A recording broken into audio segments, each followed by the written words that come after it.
Estamos de vuelta con más de Cuenca en Directo, dando la bienvenida en este nuevo año, en este 3 de enero ya al doctor Andrés Ugalde, y hoy conversaremos junto a él de algunos temas de interés. Bienvenido, vamos a analizar pues en conjunto algunos temas, sobre todo que han tenido que ver muchísimo con nuestro país. Bienvenido, Andrés, un gusto que esté con nosotros, y vamos a empezar con los temas de corrupción del 2016. ¿Qué nos deja en estos temas tan lamentables y desafortunados para nuestro país, que en realidad el nombre del Ecuador se ha visto en otros países a nivel mundial? El caso de Brecht, que es el más fresco, el caso Panama Papers y también Petroecuador. ¿Qué es lo que nos deja estos temas de corrupción durante el 2016? Bienvenido. En primer lugar, muchas gracias, como siempre, Gracias, Karina, por la invitación al canal, y empezaré deseándole un feliz y próspero 2017 igual a toda la teleaudiencia. Pues. Creo que en efecto el 2016 ha sido un año sumamente duro, tanto desde el aspecto material de la economía del Ecuador, como desde el aspecto moral. Creo que lamentablemente estamos viviendo ya la etapa tardía, la etapa, quién sabe, final, o al menos ya una etapa avanzada de un régimen que lamentablemente ha empezado a descomponerse, y hemos empezado a ver casos de corrupción que están a la orden del día, ¿no? Creo que iniciamos el año con el tema de los Panama Papers, creo que tuvimos el tema de Petroecuador, cerramos el año con el tema de Odebrecht, que son, a ver, los tres grandes escándalos que hemos tenido, que han estado acompañados siempre de pequeñas denuncias, de pequeños problemas, de pequeñas, que no son tan pequeñas, digamos, de denuncias menores. Y creo que francamente nos llama como sociedad a la necesidad de reflexionar. Creo que en primer lugar lo que estamos viendo es la punta del iceberg, como dicen muchos, como tú sabes, y es además simplemente sentido común. Usualmente por cada caso de corrupción que se denuncia hay muchos otros que nunca salen a la luz. Así es como una telaraña, ¿verdad? Es como una telaraña en realidad. Ahora, en tema de fiscalización, estos casos de corrupción, ¿qué es lo que se ha hecho? Se viene y estamos en el año 2017 en temas de fiscalización. Sobre estos casos, ¿hay materia todavía por cumplir?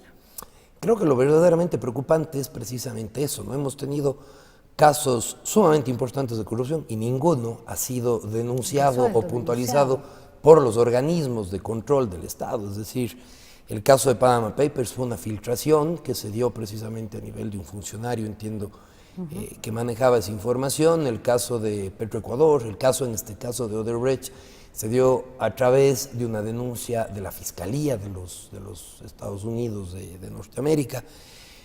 Ninguno de los grandes casos de corrupción han sido hechos precisamente o denunciados por nuestros organismos de control. Además de que esto se vuelve más preocupante aún cuando vemos de que no solamente que los organismos no lo denuncian, sino que tienen una lentitud de reacción, tienen una reacción tan tardía, tan complicada, que más bien dan mucho que pensar. Fíjate que, por ejemplo, en el tema de Odebrecht, ya en Colombia, ya en Perú, donde se sabe que hubieron casos similares, ya se tiene nombres, ya se tiene datos puntuales, ya se sabe quiénes son, hay personas ya procesadas puntualmente, y aquí estamos todavía esperando. Ahora, por la Fiscalía algún nombre dice que está esperando, ¿no? Que ya ha pedido o ha hecho la solicitud para tener todos los documentos y empezar la investigación. Francamente, creo que es al menos curioso la forma en la que lo que en otros países se ha dado de manera casi inmediata se viene demorando y se viene dando tanto trámite. Creo que el caso de Petroecuador fue algo similar, ¿no? La denuncia se presentó cuando el principal autor y causante ya no estaba en el Ecuador, entonces se reconoció el delito. Cuando ya era tardío. Cuando ya era tardío. Creo que nos deja una reflexión moral, además de que es algo que no solamente está en el hecho de la corrupción, sino en los montos enormes que se dan, ¿no? Es decir, creo que un caso de corrupción es corrupción, así sea por $1, así sea por 10, o sea por 10 millones, el hecho de la coima, el hecho de que un ciudadano, que un funcionario público se aproveche de su posición en el manejo de los fondos públicos, ya es lamentable. Sin embargo, aquí hay que hablar también de las sumas, porque se habla de sumas que son en realidad... Si tú comparas los casos de corrupción con lo que alguna vez oímos, no sé, del caso Torbay en el gobierno de Félix Cordero, de los casos de corrupción de Lucio, de Abdala, Casos de corrupción igual, sin embargo, son menores comparados al tema verdaderamente preocupante que vemos ahora. Tú mencionas algo interesante. Es preocupante, se tiene que hacer algo como sociedad, tenemos que despertarnos a lo que está sucediendo, pero hay que también ver que vamos de la mano ya con un proceso electoral que se nos viene a puertas. En febrero estamos ya con los nuevos, no sé, pues decir, autoridades de nuestro país, pero hay casos como estos que van a quedar así. ¿Qué es lo que se apunta? ¿Qué es lo que pedimos como analista los ecuatorianos?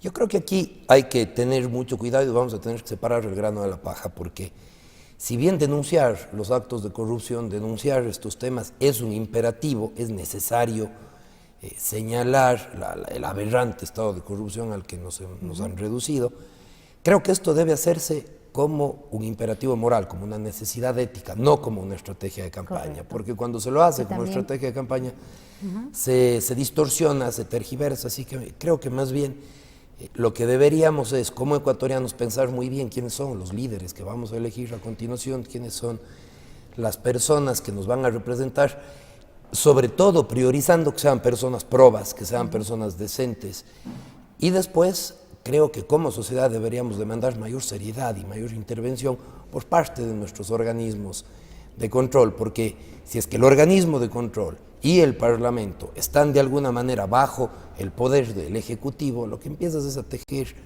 una especie de sistema donde lo más sencillo es la impunidad, ¿no? Donde lo más sencillo es que...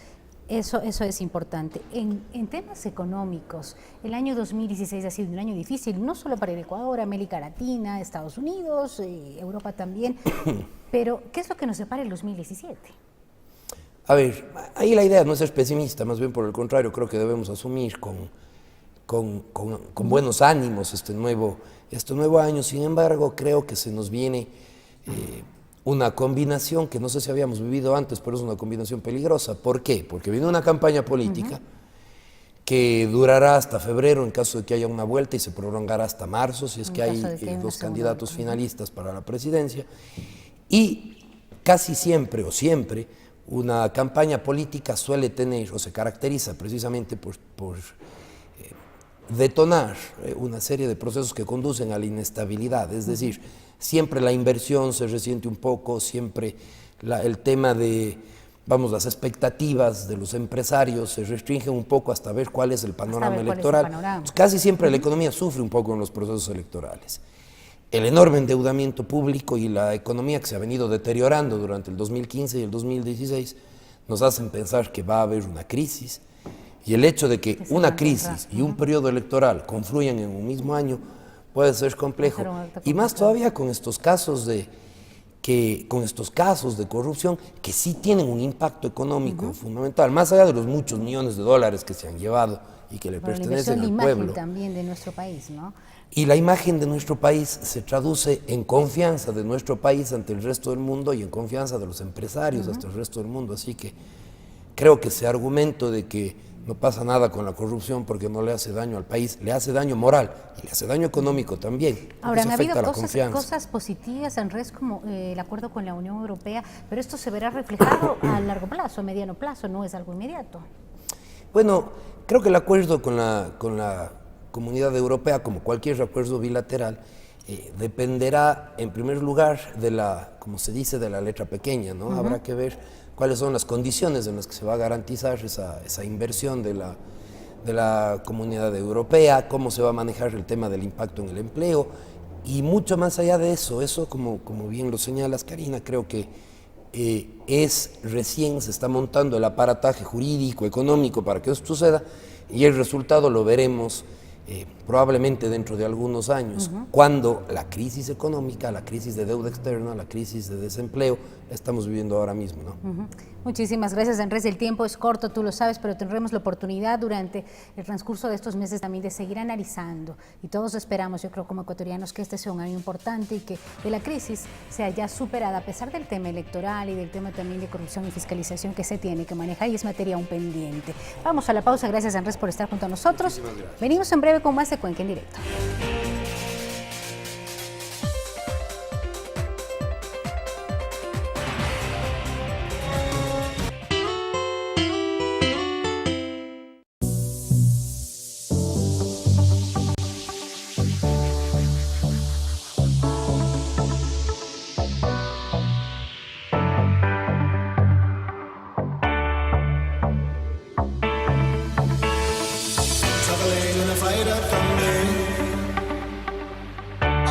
trailhead full of zombies.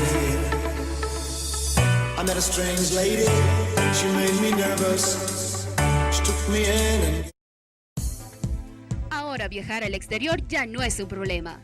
El doctor Pablo Torres Valdés, abogado en inmigración con más de 17 años de experiencia en asuntos de migración y extranjería, lo asesorará en asuntos consulares de todos los países, visas de turismo, estudio o trabajo. Contamos con oficinas propias en Queens, New York y Puebla, México. En Cuenca, visítenos en la Presidente Córdoba 823, cuarto piso, y reciba la mejor asistencia de lunes a domingo de nuestro grupo de asesores.